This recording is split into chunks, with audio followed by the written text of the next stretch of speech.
ଗୋଟିଏ ସଡ଼କରେ ଗୋଟିଏ କଡ଼ରେ ଦୁଇଟି ଅଳସୁଆ ପଡ଼ି ରହିଥାନ୍ତି।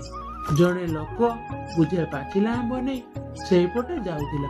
ଗୋଟିଏ ଅଳସୁଆ ଦଇବାତ ଆଖି ଫିଟାଇ ଚାହିଁଦେଲା ବେଳକୁ ଦେଖିଲା ଗୋଟେ ଲୋକ ଆମ୍ବ ବୁଝେଟିଏ ନେଇ ଯାଉଛି। ଆମ୍ବ ଦେଖି ତା ମନରେ ଲାଳେଇଲା। ମନ ସିନା ହେଉଛି ଉଠି କରି ବୋଝିଆ ପାଖକୁ ଯାଉଛି କିଏ? ତେବେ ଏତକ କଲା ଯେ ସେଇଠାରେ ପଡ଼ି ରହି ଆମ୍ବ ବୁଝିବାକୁ କହିଲା, ହେ ଭାଇ, ଏତକ ଆମ୍ବ ନେଉଛ, ଗୋଟେ ହେଲେ ପକାଇ ଦିଅ। ବୁଝିଆ କହିଲା, ତୋଟା ମାନଙ୍କରେ ଆମ୍ବ ଗାଈ ଗୋରୁ ଖାଉନାହାନ୍ତି, ଯାଉନୁ ପେଟେ ଖାଇଦେଇ ଆସି, ଗୋଟେ ମାଗୁଛୁ କିଏ? ସେ କହିଲା, ଏତେ ବାଟ ଗଲେ ତ ଏତେ ଆମ୍ବ ନେଉଛ, ଗୋଟେ ଦେଲେ କଣ ସରିଯିବ? ହେ ଭାଇ, ଗୋଟେ ଆମ୍ବ ଦେ। ଏହିପରି ନେହୁରା ହୋଇ ଖୁବ୍ ଖୁସାମତି ଗଲା। ଲୋକଟି ବାଧ୍ୟ ହୋଇ ଝଡ଼ିରୁ ଗୋଟେ ଆମ୍ବ କାଢ଼ି କହିଲା, ହଉ ଭାଇ, ତେବେ ନେ। ସେ କହିଲା, ଦବୁ ଦେବେ ଟିକେ ପାଖକୁ ଆ, ଯିବା କଥା ହୋଇଥିଲେ ଆମେ ଆଣନ୍ତୁ ନାହିଁ କି? ବୁଝିଆ କହିଲା, ଆମ୍ବ ଦେବି ପୁଣି ପାଖକୁ ଯାଇଦେବି? ସେ କହିଲା, ଏମିତି କଣ ହୁଏ ନାହିଁ? ମୋ ଭାଇଟା ପରା 2 ପାଉଣ୍ଡ ଚାଲି ଆସିଲେ କଣ ଦେହଟା ସରିଯିବ? ବୁଝିଆ ଯିବାକୁ ତରତର ହେଉଥାଏ।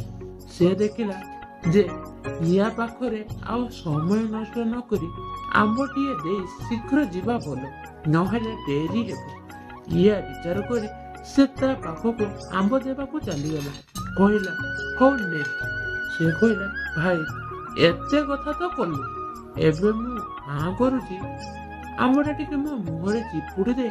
ଏହା ଶୁଣି ବୁଝିଆ ବିରକ୍ତିଆ ହୋଇ କହିଲା, କାହିଁକି? ଆମ୍ବ ମାଗିଲୁ, ଆମ୍ବ ଦେଲି, ପୁଣି ତ ମୁହଁରେ ଚିପୁଡ଼ି ଦେବି?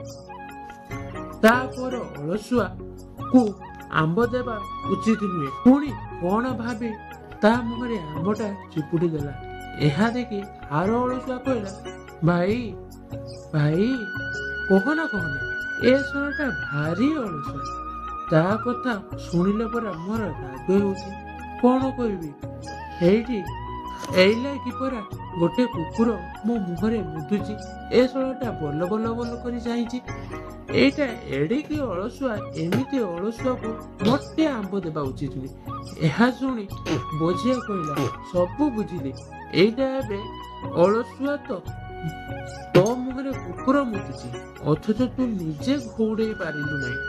ନ କରିଲେ ନାହିଁ, ମୋର କଣ କ୍ଷତି ହେଇଗଲା? ଏବେ ଦ୍ୱିତୀୟ ଅଳସୁଆ କହିଲା, କୁକୁର କଣ ସବୁବେଳେ ମୁହଁରେ ମୁଦୁଛି? ଏହା ଶୁଣି ବୋଝିଆ କହିଲା, ସବୁ ବୁଝିଲି, ଏଇଟା ଏବେ ଅଳସୁଆ। ଏକଥା ଆଗରୁ ଜାଣିଥିଲି। ଆମ୍ବଟା ତା ଭଳିଆ ଅଳସୁଆକୁ ନ ଦେଇ ତୋ ଭଳିଆ ଚଞ୍ଚଳିଆକୁ ଦେଇଥିଲେ ଭଲ ହୋଇଥାନ୍ତା। ଏତିକି କହି ସେ ତା ବାଟରେ ଚାଲିଗଲା। ବାଟରେ ଯାଉ ଯାଉ ଭାବୁଥାଏ, ପ୍ରକୃତରେ ଏମିତି ଅଳସୁଆ କି ଦୁନିଆରେ ଅଛନ୍ତି?